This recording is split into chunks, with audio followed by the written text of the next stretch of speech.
بسم اللہ الرحمن الرحیم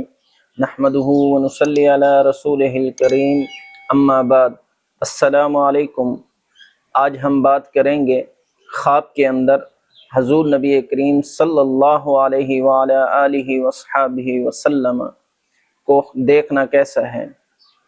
علامہ ابن سیرین رحمہ اللہ تعالی علیہ نے خواب کے اندر حضور نبی کریم صلی اللہ علیہ وعلی آلہ وصحبہ وسلم کو دیکھنے کی 16 مختلف صورتیں بیان فرمائیں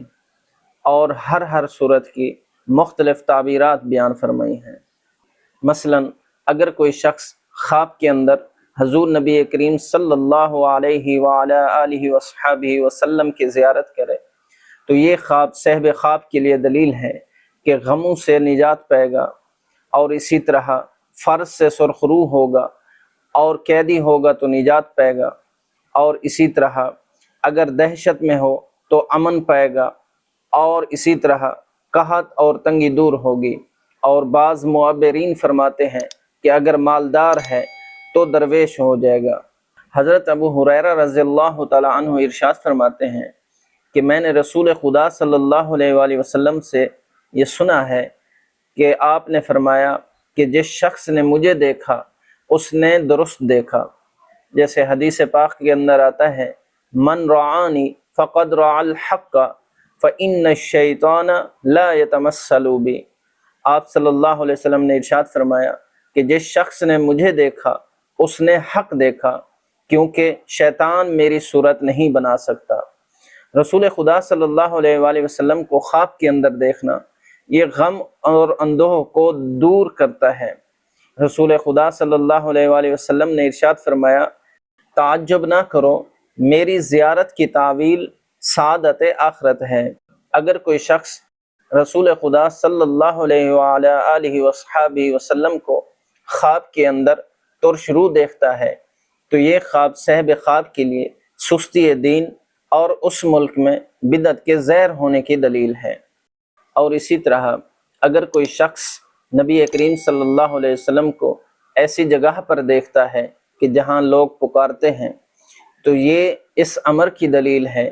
کہ اجڑا ہوا ملک پھر سے آباد ہو جائے گا۔ اور اسی طرح اگر کوئی شخص رسول خدا صلی اللہ علیہ وآلہ وسلم کو کچھ کھاتے ہوئے دیکھتا ہے تو یہ خواب صاحب خواب کے لیے صدقہ اور زکوٰۃ پر دلیل ہے۔ اسی طرح اگر کوئی شخص رسول خدا صلی اللہ علیہ وآلہ آلہ وصحبہ وسلم کو ایسی جگہ پر دیکھتا ہے جہاں کسی قسم کی کوئی بلا اور محنت نہیں تو یہ اس امر کی دلیل ہے کہ وہاں پر نعمت بہت زیادہ ہوگی، خاص کر کے اگر آپ صلی اللہ علیہ وسلم کو مسجد کے اندر دیکھے۔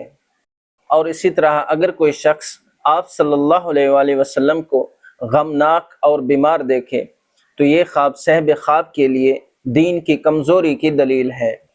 حضرت کرمانی رحمۃ اللہ علیہ ارشاد فرماتے ہیں کہ اگر کوئی شخص رسول خدا صلی اللہ علیہ وآلہ وسلم کو کسی جگہ یا شہر کے اندر دیکھے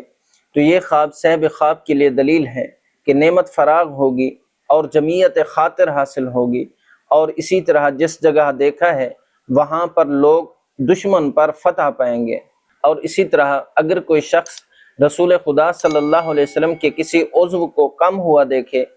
تو یہ خواب صاحب خواب کے لیے دلیل ہے کہ اس جگہ کے لوگ شریعت میں سست ہیں، کیونکہ آپ صلی اللہ علیہ وسلم کے جسم کا نقصان اس شخص کے دین کی نقصان کی علامت ہے۔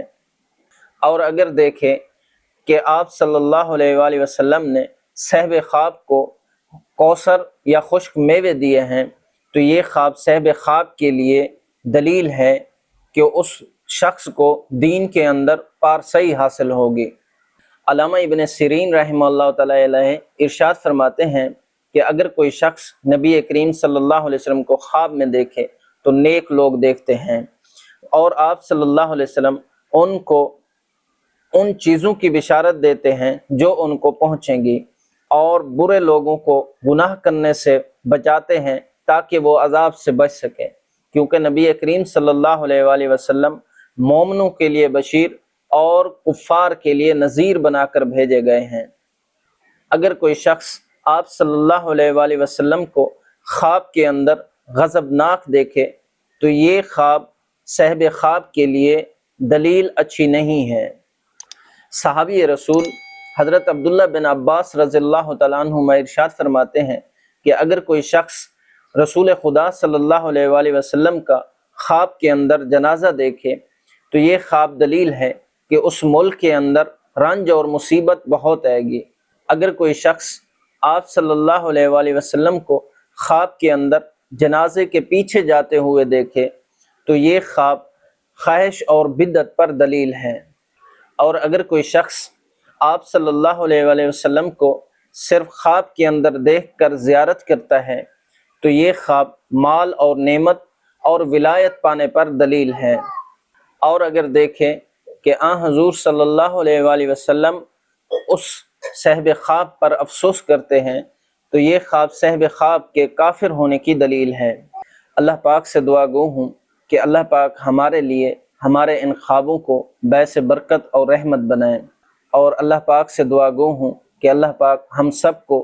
رسول خدا صلی اللہ علیہ وآلہ وسلم کی زیارت با سعادت نصیب فرمائیں۔ السلام علیکم ورحمۃ اللہ وبرکاتہ۔